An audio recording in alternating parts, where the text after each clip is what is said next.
तो अमेरिका और भारत के बीच ट्रेड डील का ऐलान हो चुका है।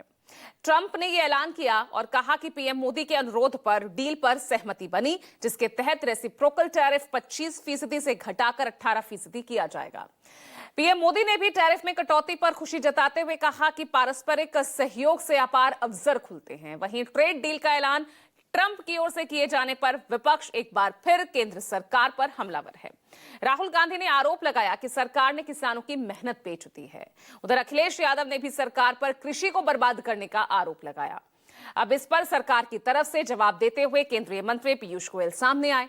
उन्होंने कहा कि ये डील को जनहित और देशहित में ये डील है।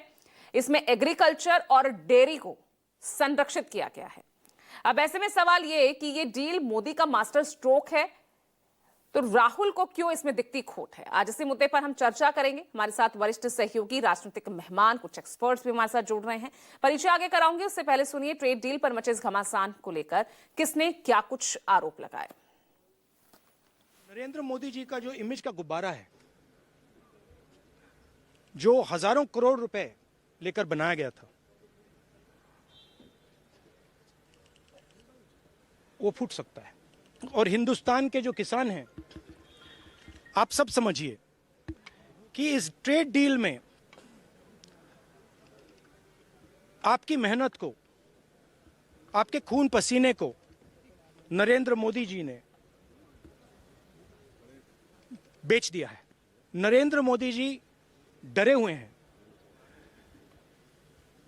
क्योंकि जिन लोगों ने उनकी इमेज बनाई है वो अब उस इमेज को फोड़ने लगे हैं।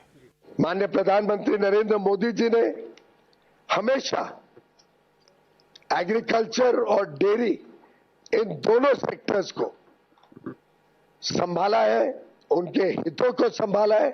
और यूएस ट्रेड डील में भी भारत के जो सेंसिटिव सेक्टर्स हैं, एग्रीकल्चर को लेके, डेयरी को लेके, उनको संरक्षित किया गया है। सच्चाई ये है कि आज पीयूष गोयल जी के पास भी जवाब नहीं है, क्योंकि वो इंतजार कर रहे होंगे कि डोनाल्ड ट्रंप जी सवेरे उठेंगे, सोशल मीडिया पे पोस्ट करेंगे कि उस डील्स के और क्या क्या टर्म्स एंड कंडीशंस हैं, वो अपने सोशल मीडिया पोस्ट पे लगाएंगे।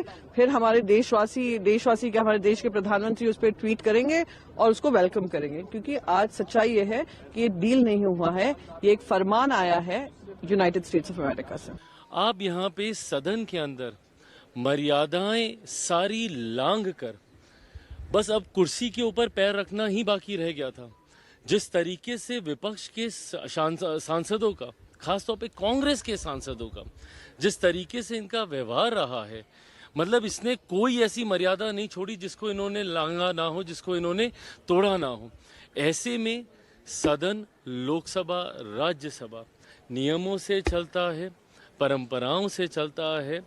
ऐसे में जब जिस विषय को इन्होंने कल उठाया, उस विषय को लेकर चेयर की तरफ से एक स्पष्ट रूलिंग आई, उसके बावजूद हंगामा करना ये दर्शाता है ना कि भाई आप तो खुद ही नहीं चाहते कि बहस हो। 5वीं का बच्चा भी समझ सकता है कि ये ट्रेड डील भारत के हितों के खिलाफ है। मैं आपको 2-3 उदाहरण देके बताता हूं। पहली बात तो ये कि आपने कहा कि भारत में आने वाले अमेरिकी सामानों पर अब कोई कर नहीं लगेगा, और अगर आप रूस से तेल खरीदना बंद करेंगे तो करीब करीब 70 से 80 हजार करोड़ रुपए सालाना भारत को नुकसान होगा, यानी कि भारत की जनता से वो पैसा वसूला जाएगा। तो 80 हजार करोड़ रुपए का चूना देश के लोगों को आप क्यों लगा रहे हैं? क्या कहा वहां की एग्रीकल्चर सेक्रेटरी ने कि अमेरिका के किसानों के लिए भारत का बड़ा बाजार खुल गया। अब आप सोचिए कि गेहूं, कपास, मक्का और अगर दूध, मिल्क प्रोडक्ट्स, डेयरी प्रोडक्ट्स अगर हिंदुस्तान में 0 टैक्स पे आने लगे तो भारत के करोड़ों किसानों का क्या होगा?